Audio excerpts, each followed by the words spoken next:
Terima kasih pemirsa, Anda masih di interupsi. Saya ke Mas Wiryawan. Mas Wiryawan, pertanyaan tadi Bang Rey, apakah nanti PSI akan memberikan langsung posisi di tertinggi kepada Pak Jokowi atau melalui ya kaderisasi bertahap begitu? Kan nggak mungkin.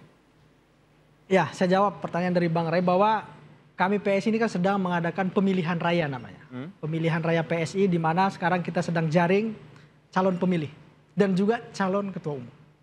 Kami sedang jaring ini. Dan syarat untuk menjadi calon ketua umum ini gampang.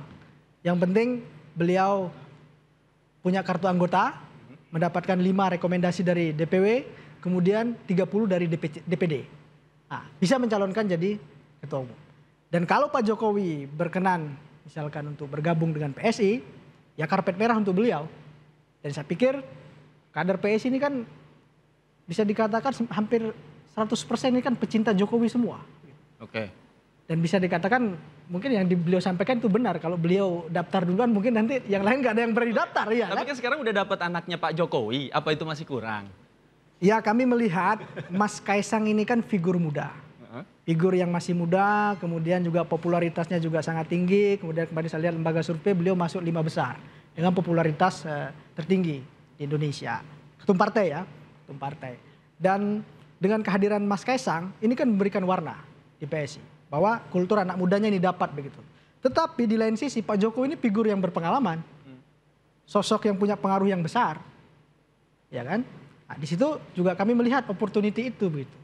Dan kalau Pak Jokowi berkenan ya tentu karpet merah akan kami siapkan di PSI begitu. Entah nanti akan dilawan mungkin oleh Mas Kaisang ataupun calon-calon yang lain kita akan lihat. Karena ini satu pemilih satu suara. Dan di PSI ini kami akan targetkan jumlah pemilih kita nanti sekitar 150.000 suara. Sekarang sedang kita jaring dari 280.000 sekian kader kita yang terdaftar di KPU, kita sedang blast mereka untuk mereka feedback apakah masih sebagai kader atau tidak. Ini menarik nih. Tadi disebutkan kan. Apa? Jadi kalau Pak Jokowi misalnya ya jadi mencalonkan diri sebagai calon ketua umum, kira-kira siapa saingannya? Kemungkinan ada 2 kan. Pertama adalah nggak ada saingan, nggak ada lagi yang berani gitu loh. Ya kan, siapa yang berani melawan Pak Jokowi? Jangankan jadi ketua umum, jadi presiden aja mau 3 periode masih mungkin kok kan kira-kira gitu ya. Tapi begini, ini kan kita masih berandai-andai yang disampaikan Bang Rey ini kan andai. Yang kedua, yang paling mungkin kandidat lawan beliau itu ya ketua umum yang sekarang. Kan umumnya di Indonesia ketua umum itu akan lanjut terus kan. Hampir nggak ada batasnya gitu ya. Nah apalagi ketua umum yang sekarang ini namanya Kaisang masih menjabat sekitar 1,5 tahun atau 2 tahun kan. Artinya kalau dari ART mereka masih mungkin kan sebetulnya 3 tahun lagi untuk juga menjabat sebagai ketua umum gitu ya. Nah di sini menariknya kawan-kawan sekalian. Melihat nanti kalau betul ini terjadi ya, bapak dan anak sama-sama jadi calon ketua umum partai yang namanya PSI gitu. Kan menarik betul tuh. Dan mereka akan dibuat misalnya mungkin ya forumnya forum debat di mana anak dan bapak saling beradu argumentasi ya kan. Dialog ya kan. Pakai gimmick macam-macam gitu ya. Ilmu anak turun ke bapak, ilmu bapak turun ke anak, ilmu anak bagaimana tuh ya kan. Dan seterusnya gitu. Tapi itu menarik tuh. Tapi artinya apa gitu. Tapi di atas itu semua jangan lupa. Tadi disebutkan kan. PSI ini menyebut dirinya sebagai partai kader. Kalau yang namanya kader jelas ada proses. Ya kan. Nggak bisa ujuk-ujuk 2 hari jadi ketua umum. Itu bertentangan dengan prinsip yang disebut dengan partai kader. Itu pertama. Nah yang kedua, kalau Anda baca sebetulnya ADART-nya PSI itu jauh lebih menarik. Ketua umum itu sebetulnya bukan posisi penting. Tidak terlalu penting tuh. Yang paling penting di PSI itu adalah Dewan Pembina. Tapi sekarang udah kita rubah itu Pak. Oh iya saya nggak tahu. Bulan Juli nanti akan kita tetapkan di dalam Kongres bahwa keputusan penuh ada di ketua umum partai. Dan legitimasi keputusan akan diambil dalam forum Kongres. Keputusan tertinggi. Tapi dirubahnya bukan karena kabar berembus Pak Jokowi ingin. Bukan. Bukan. Itu kita diskusikan di dalam. Dan kebetulan kami juga masuk ke dalam juga melihat seperti yang disampaikan oleh Bang Rey bahwa partai yang sehat memang harus dipimpin oleh ketua umum. Dan keputusan tertinggi ataupun ketetapan tertinggi itu harus diambil di dalam forum Kongres. Itu Kongres yang kemarin diubahnya. Belum. Oh, baru mau akan. Kita akan kan pengesahan itu kan harus di forum Kongres. Iya makanya. Ya, kan? Jadi yang Anda bahkan bulan Juli nanti kita akan sahkan itu. Ya gitu. artinya yang sekarang ADRT-nya masih yang begini kan.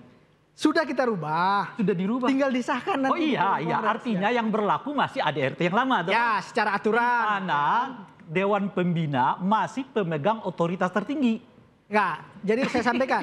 Saya sampaikan begini. ADRT-nya begitu. Dewan Pembina hari ini sudah menyepakati bahwa kita akan pakai aturan main yang baru. Iya. Yang sedang ataupun sudah kita rancang hari ini, tinggal ditetapkan saja nanti di Ya, itu artinya kesepakatan, ya kan? Ya. Bukan aturan yang berlaku. Ya, betul. Ya kan? Tapi kan Makanya saya merujuk ke aturan yang berlaku.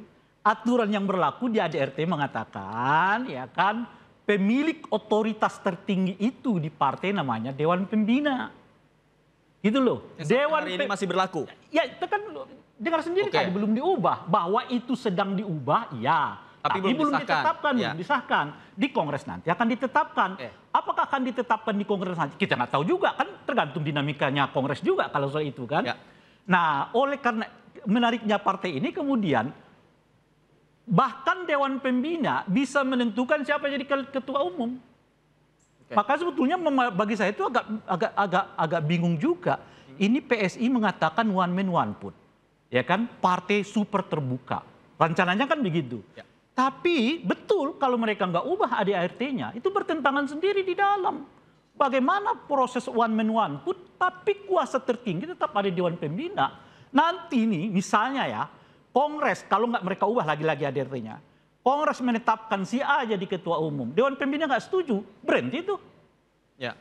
Nggak setuju, selesai. Dipeto saja sama mereka, selesai itu. Ya. Nah itu kalau nggak diubah mereka gitu loh. Jadi oleh karena itu menurut saya memang ya kan apa istilahnya itu gembar-gembor soal partai ini partai super terbuka macam-macam itu kalau dilihat background dari PSI-nya apa iya seterbuka itu? Apa iya akan menuju ke sana?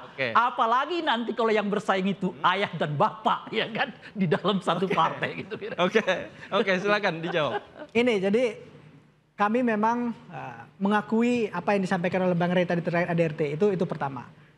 Tapi kami kan ini ingin berubah ini Bang Rey ya. Iya. Kan tidak ada salahnya partai politik itu bertransformasi menjadi lebih baik. Menjadi lebih terbuka misalkan. Dan konsep yang disampaikan oleh Pak Jokowi terkait dengan partai super TBK itu diakomodir oleh PSI hari ini. Dan kita sudah melakukan itu sekarang. Jadi sekarang kita sedang inventarisir kader yang bersedia menjadi pemilih di saat pemilihan raya nanti. Nanti kami akan umumkan ada berapa ribu, ada berapa ratus ribu bulan depan. Kami akan umumkan jumlah pemilih tetap. Sehingga tahapan-tahapan ini jelas. Sekarang kami sedang jaring calon ketua umumnya. Terlepas dari yang disampaikan tadi oleh beliau bahwa ada ADRT yang sebelumnya, tetapi hari ini kita sudah menjalankan perubahan. Gitu. Kami bertransformasi menjadi partai yang terbuka sehingga seluruh anggota berhak memilih ketua umum. Saya tidak tahu ya, di forum apa kalian menetapkan itu? Di Kopdarnas, ada Kopdarnas namanya. Dan itu ada di dalam ADRT, Abang perlu baca itu lebih lanjut. Iya. Ya kan? Dan itu sesuai dengan mekanisme partai. Dan di situ didudukkanlah antara Dewan Pembina, Ketua Umum, dan beberapa jajaran pengurus untuk menyatakan kesepakatan terkait dengan perubahan anggaran dasar, anggaran rumah tangga ini begitu. Dan itu sudah disepakati dan kami di dalam PSI hari ini baik-baik saja, fine-fine saja, tidak ada masalah gitu. Dan kalaupun ada masalah ya kan pasti akan ada gejolak yang timbul dari dalam keluar. Dengan ADART yang lama ini saja kalian baik-baik aja kok. Ya kan mau terima kok.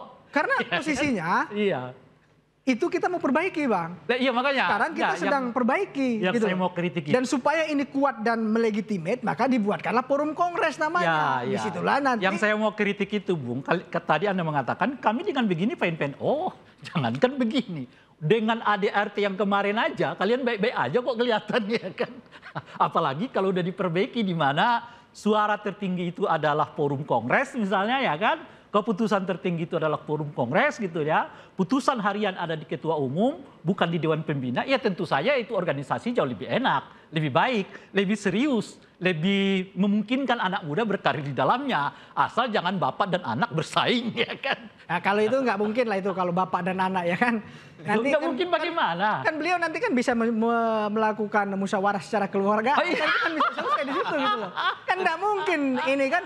Gimana logikanya? Anda itu ya, ada musyawarah kekeluargaan. Saya mau tanya Anda, mungkin kalau ada figur-figur lain yang melawan itu masih oke gitu kan. Ini kan tadi Bang Rey kan ngomong begitu terus ini ya, bapak anak ini apa-apaan gitu kan. Saya mau tanya Anda dulu. Ini kan Anda mengandai mereka bisa musyawarah di rumah kan. Iya. Saya juga mengandai kesimpulannya mereka maju berdua. Oke. Iya kan? Boleh Kalau lah. sekiranya Kalau mereka begini terus kan ya, kalau berandai. sekiranya mereka berdua maju, kira-kira yang Anda mau pilih siapa? Oke. Nah, kita karena ini masih Anda ini, jadi saya nggak perlu jawab. Oke. Kan kita harus Karena jawab nggak perlu begini. dijawab, kita break dulu. Pemirsa jangan kemana-mana interupsi. Masih akan kembali tetap bersama kami.